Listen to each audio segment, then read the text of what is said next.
प्रिय दर्शकों, इस संपूर्ण विश्व में सर्वशक्तिमान ईश्वर ही है और उनकी इच्छा के बिना एक पत्ता भी नहीं हिल सकता।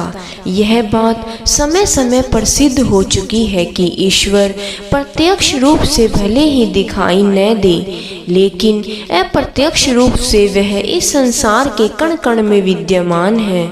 यह बात भी सत्य है कि हम में से कुछ लोग बहुत ही भाग्यशाली होते हैं। कुछ ऐसे विशेष व्यक्ति होते हैं जिन पर भगवान की विशेष कृपा होती है और कुछ ऐसी शक्तियाँ उनके आसपास होती हैं कि वो जो हर समय उन्हें सही मार्ग दिखाती हैं और हर मुश्किल में उनकी सहायता करती हैं।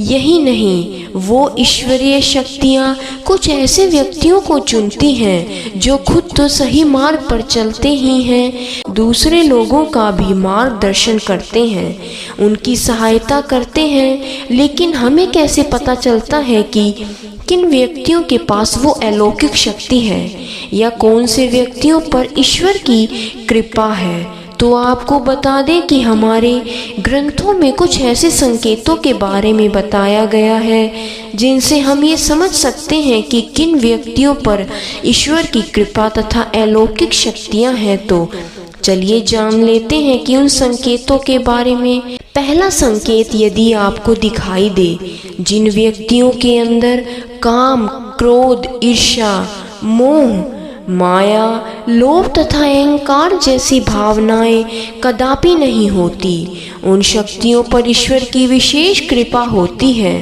ऐसे व्यक्ति व्यभिचार नहीं करते, उन्हें क्रोध नहीं आता, वे अपने क्रोध पर काबू रखते हैं। ऐसे व्यक्ति अपने मुख से कभी भी किसी व्यक्ति को किसी प्रकार की बदतमीजी से नहीं बोलते।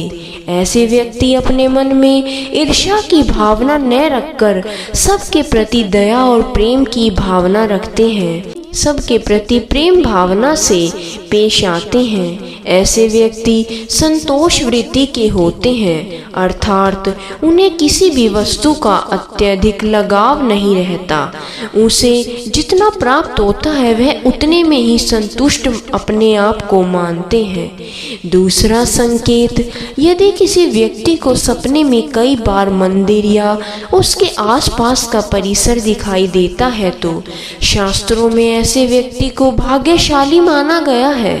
जिन व्यक्तियों को अपने सपने में ईश्वर का बार बार दर्शन हो, उन्हीं व्यक्तियों के साथ ईश्वर की दिव्य शक्तियाँ जुड़ी होती हैं। भगवान ऐसे व्यक्तियों को कुछ विशिष्ट संकेत भी देते हैं जिनसे वह व्यक्ति समझ सकता है कि अलौकिक शक्तियाँ हर दम हर कदम पर उनके साथ विद्यमान रहती हैं। तीसरा संकेत, जो व्यक्ति अपने दैनिक कार्य से बचा हुआ समय ईश्वर की भक्ति, आराधना और नाम जप में व्यतीत करता है और ईश्वर को हमेशा सत्य मानते हुए उनकी अनुभूति करने में समर्थ होता है, वास्तव में उस व्यक्ति के आसपास एक सकारात्मक शक्तियों का पवित्र घेरा हो जाता है, जिसके कारण उसे ईश्वर का आभास होने लगता है। चौथा संकेत, जो व्यक्ति समाज के प्रति अपना दायित्व समझते हुए सद्कार्य और पुण्य के काम करते हैं तथा मुसीबत में फंसे लोग व गरीब लोगों और लाचार व्यक्तियों की यथासंभव सहायता करते हैं, आपदा और विपदा के समय मनुष्य तथा पशु पक्षियों की हर तरह से मदद करते हैं और वहीं वृद्ध और असहाय लोगों के प्रति समर्पित भाव से सेवा करते हैं, उसी को अपना कर्तव्य समझते हैं। ऐसे व्यक्ति वास्तव में समाज के लिए एक उदाहरण सिद्ध होते हैं। लेकिन आपको बता दें कि हर कोई व्यक्ति ये काम नहीं कर सकता। यह काम केवल वही व्यक्ति करते हैं जिनके ऊपर भगवान की विशिष्ट कृपा होती है, तभी उस व्यक्ति के अंदर ही ऐसे गुण उत्पन्न होते हैं। ऐसे व्यक्ति अंत में मोक्ष को प्राप्त करते हैं। पांचवा संकेत, ईश्वरीय कृपा प्राप्त व्यक्तियों में एक अनोखी शक्ति भी होती है। वो शक्ति है पूर्व आभास, यानी कि भविष्य में होने वाली कुछ विशेष घटनाओं का पहले से ही आभास हो जाना।